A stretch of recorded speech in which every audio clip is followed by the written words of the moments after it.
Oui, ce thème est pertinent. D'abord, dans l'agenda de tous ceux qui sont des démocrates,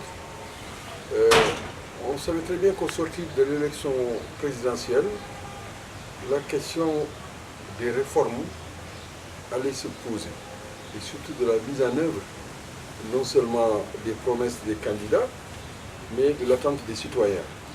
Et ce programme est arrivé au bon moment, puisque, vous le savez, il y a quelques jours, on a assisté à un chamboulement extrêmement important au niveau de la réflexion politique au Sénégal, puisque le président de la République a annoncé qu'il allait donc supprimer le poste de Premier ministre.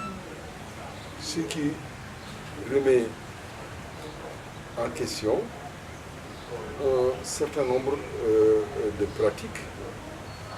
Et je crois que l'occasion est donnée à la société civile de réfléchir à tête reposée sur des questions stratégiques, sur les questions de fond, à savoir comment consolider l'expérience démocratique au Sénégal, comment consolider les institutions républicaines.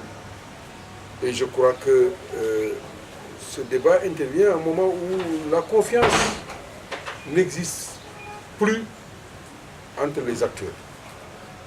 Donc, je crois que les conclusions de ces assises de Saly vont aider, à mon avis, le peuple sénégalais, puisque la confiance est rompue entre les acteurs, ceux qui sont au pouvoir et ceux qui sont dans l'opposition. Et la société civile elle-même a un niveau d'attente assez élevé. Donc il faudra mettre tout ça en ordre. Et je crois que ce que j'ai entendu dans le cadre des ateliers, c'est que la société civile, tout en étant inclusive, doit définir des scénarios, puisque malgré les difficultés, malgré les échecs parfois, il faut avancer. Il faut avancer, et je crois que ce séminaire-là permettra de voir comment tirer le bilan des erreurs, comment également tirer profit des acquis d'ailleurs. C'est ça l'intérêt du débat de ce matin. On a parlé du Sénégal, mais on a parlé aussi de la sous-région, on a parlé même de la démocratie dans le monde. Donc c'est arrivé à un niveau de réflexion assez élevé à mon avis. Parfaitement raison, on a parlé de plaidoyer, on a parlé d'appropriation, on a reprécisé les cibles, les acteurs.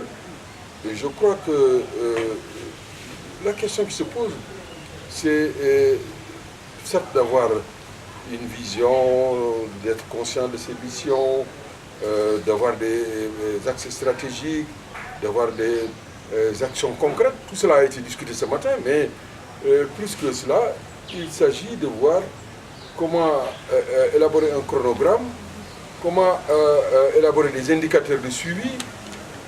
Cette fois-ci, on va y arriver, parce que moi qui vous parle, j'ai participé aux assises nationales dirigées par le président Amadou Mokhtar Mbow. J'ai dirigé moi-même la commission gouvernance sociale qui s'occupait, je rappelle, de l'éducation, de la santé, du dialogue social, des sports, de la culture. J'ai participé au groupe de travail et de suivi des assises nationales. Les acteurs, on a vu leur comportement. Aujourd'hui, la question qui se pose, c'est comment avoir un mécanisme de suivi, et même mieux, comment élargir ces conclusions, faire en sorte que les acteurs qui n'avaient pas participé puissent apporter leur input et arriver dans le consensus. Aujourd'hui, on a parlé de consensus, mais même de consentement. Parce que ces débats-là ont eu lieu, c'est des débats incontournables, si on va avancer, bien sûr. Comment on va s'y prendre? Je pense que demain, à l'issue des conclusions, on va nous-mêmes nous entendre sur ces mécanismes, sur le chronogramme, et éviter les insuffisances et les erreurs. En plus des assises nationales politiques, économiques, sociales et politiques, il y a eu des assises sur l'éducation. Moi, j'étais acteur, j'étais même vice-président.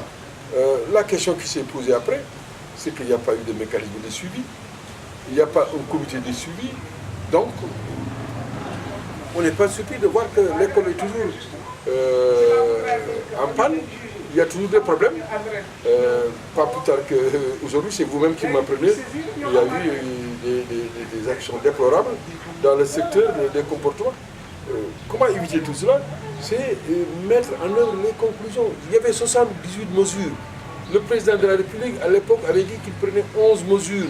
Mais la question qui se posait, que j'ai toujours dit, c'est comment faire en sorte que les autres acteurs qui se retrouvent dans les 78 mesures, comment leur donner satisfaction? Parce que si on veut avoir la paix, il faut bien trouver une solution à cela. La démocratie a été inventée pour mettre fin à ce qu'on appelle la stasis, les troubles permanents dans la société. C'est comme ça que ça a été inventé. Donc, si on n'arrive pas à trouver un consensus, mais on aura toujours des troubles.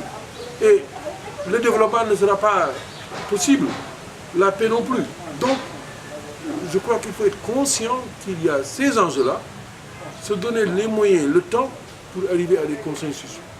On ne pourra pas faire l'unanimité. L'humanité ne s'est pas faite par l'unanimisme.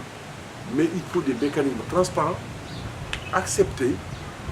Et c'est comme ça qu'on pourra avancer. Et je pense que Afrikajom a bien fait d'organiser ce débat qui, j'en suis sûr, nous permettra d'avancer.